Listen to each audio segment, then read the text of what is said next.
针对新北市幼儿园的事件，市长侯友宜昨嘛回释咧，也毋过民进党立委佮质疑讲，新北市政府讲法甲定情家长无对同，嘛要求市政府爱找出消息关键，监视其的画面。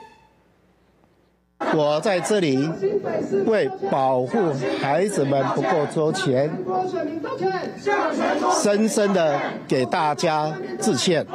侯友宜车白为新北幼儿园饲药的代志回释咧，暗过民进党立委车教开记者会即期，新北市府讲法甲家长反映内容有矛盾，比如新北市府讲5月15到到幼儿园稽查，暗过并无主动告知家长的情形，要求教育做说明，做多一款的稽查，而且关键的监视器画面消息，爱新北市府积极处理。关键的录影带监视系统全都不见。我想要请问一下新北市政府，这个部分有没有去积极处理？我们从恩恩案一直到今天的幼儿园，首长本人永远是神隐，永远是把过错推在别人的身上。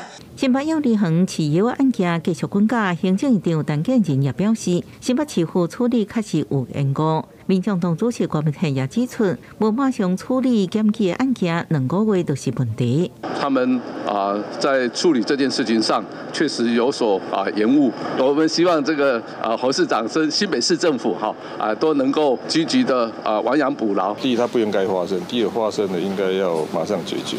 如果真的是具名检举的话，要摆2个月，那这就是问题。陈建仁表示，卫福部已经设置专线给家长通报，另外这幼儿园囡仔未来检测甲医疗照护拢是免费的。另外传出，这幼儿园负责人2018年捌用个人的名义，各捐赠10万块予罗志强家庭手中。罗志强办公室证实，确实有加名共生人捐钱，不过捐钱的人从来无请托过任何代志。记者综合报道。